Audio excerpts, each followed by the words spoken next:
Everyone thinks that sniping is just about like shooting in general. There's a million and one other things that have an effect on that shot reaching its destination, your chosen destination. I myself just keep more of a blank mind. Like, I try not to overcomplicate things, because then you'll start working yourself up, and that's when you start ruining your shots.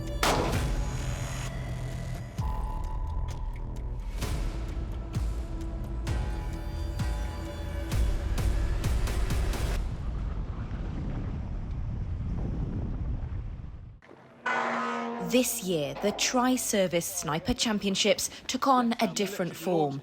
Less competition, more sniper symposium to share expertise amongst the nation's most skillful snipers.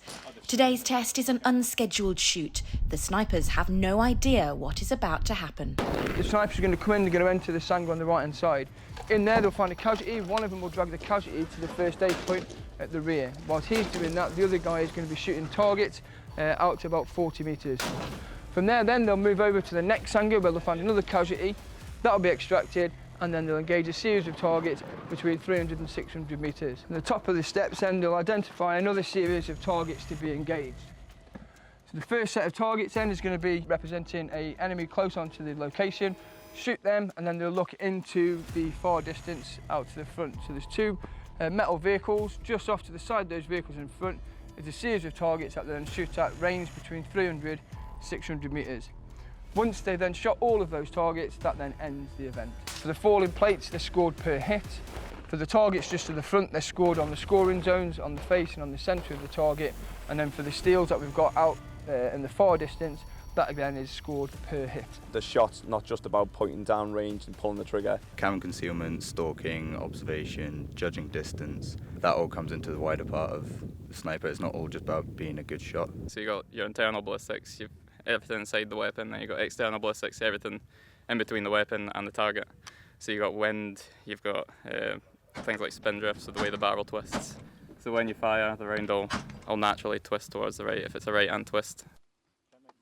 Whilst the training of Army, Navy and Air Force snipers is similar, in the police they do things differently. They have different weapon systems and different techniques. Their enemy is usually much closer and often amongst civilians. They are more based around the short sharpshooter sort of variation of a sniper, using short range distance, really fine-tuned accuracy, but then there's a lot less variation with atmospherics, where we are trained to push our rifles out between 1,200, 1,500 metres, which then also has effect by wind, humidity. Humidity is a big thing when you're in the jungle, or if it's a dry temperature as well, like in the Alps. If there's more moisture in the air, there'd be more drag on the round. You'd have to compensate for your elevation. If it's drier air, the round will fly a lot faster because there'll be nothing stopping it, nothing giving it friction to fly through there. Stand by, go.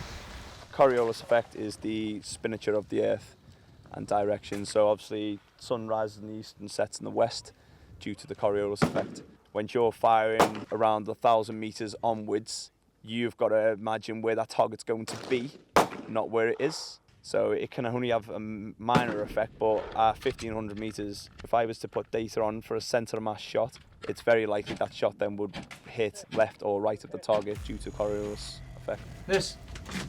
What you're going to do now is you're going to make your way to that staircase there with the safety with his hand up. Once you get there, you can draw your secondary weapon system and listen into the safety. Understand? Understand. Okay, so then stand by, go.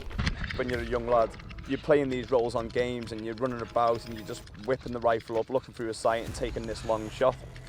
And that's the cool side of it. That just seems like one of the best things you could ever do. The reality of it is that isn't the job at all. Yeah, that type of thing does happen, very rarely, but there's just so much more to it. Stand by. 10 rounds each. Engage. With the final team through, the scores are totted up, albeit for bragging rights only. Sharing skills amongst the nation's snipers is the most important lesson of the day. Hannah King, Forces News in Sennybridge, Wales.